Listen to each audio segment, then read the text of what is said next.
Hikayat ini menceritakan orang pada zaman dahulu sekali, suatu peristiwa yang mana Allah Subhanahu wa Ta'ala menunjukkan kekayaannya kepada hambanya.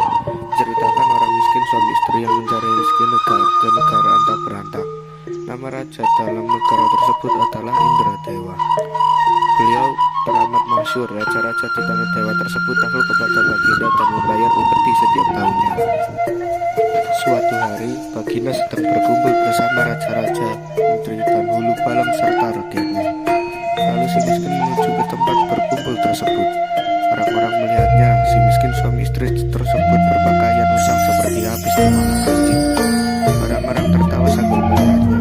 Sambil mengambil kayu dan batu, si miskin dilempari tubuhnya dan bengkak serta berdarah. Ada apakah gerangan di luar itu?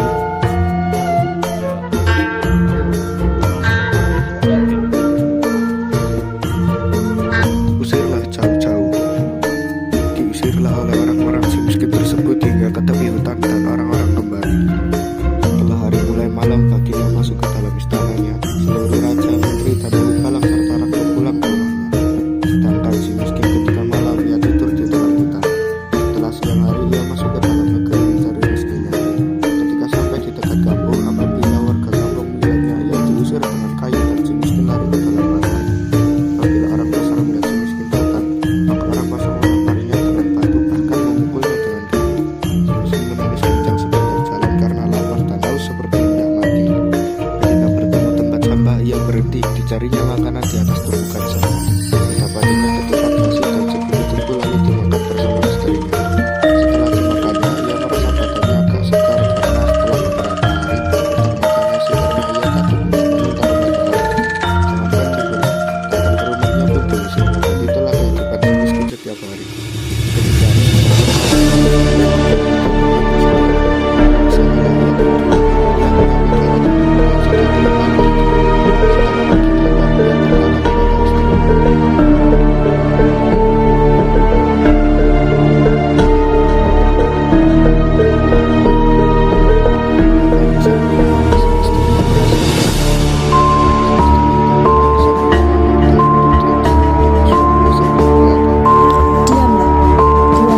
Diamlah, jangan menangis. Sedihlah dengan anteng kita.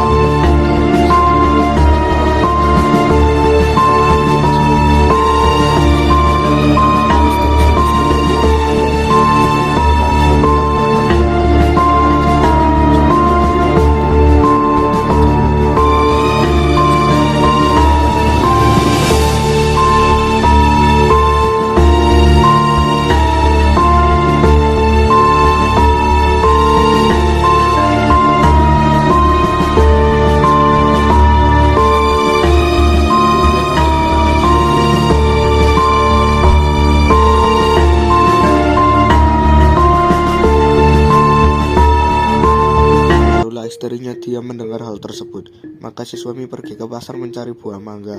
Setelah sampai di kedai tempat orang berjual buah mangga, si miskin berhenti hendak meminta namun takut dipukuli. Orang yang berjualan berkata, Hai miskin, mau apakah engkau? Aku hendak memohon belas kasihanmu. Kasihanilah aku yang miskin ini. Bolehkah saya meminta buah mangga yang busuk itu sebiji saja? orang itu merasa iba mendengar perkataan si miskin. Ketika itu ada yang memberi buah mangga, ada yang memberi nasi, ada yang memberi baju dan buah-buahan. Karena itulah si miskin merasa heran kepada dirinya karena orang-orang pasar harus memberinya. Karena dahulu ia tidak boleh masuk ke dalam kampung dan dilempari orang-orang. Setelah ia berpikir mengenai hal itu, ia masuk ke hutan dan menceritakan kejadian ketika di pasar. Istrinya menangis mendengar cerita suaminya karena tidak mau mengaku jika buah mangga tersebut bukan berasal dari tangan raja. Suaminya merasa sebal melihat kelakuan istrinya namun ia tak berdaya. Maka ia menghadapi Indradewa ketika sedang ramai berkumpul bersama raja-raja. Si miskin datang dan masuk ke hutan. Hai miskin, apa kehendakmu? Ampun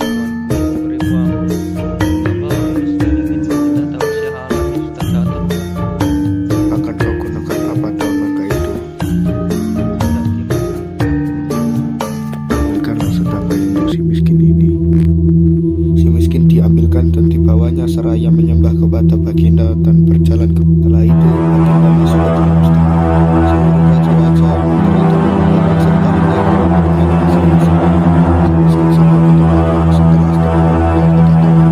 sedangkan istrinya mencoba beri buahnya sebiji, lalu diberikan kepada si miskin.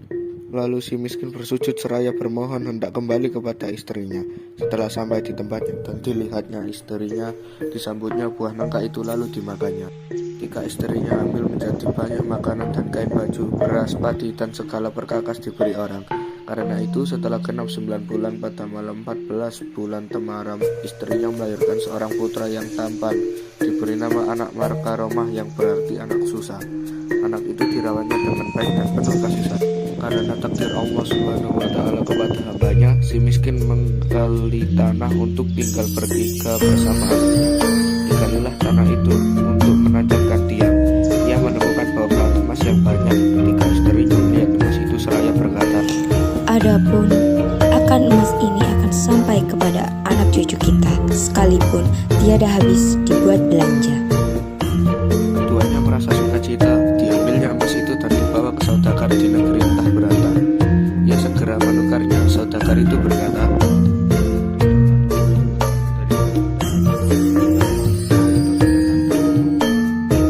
hamba hendak meminta tolong. Katakan saja kehendakmu, Tuhan.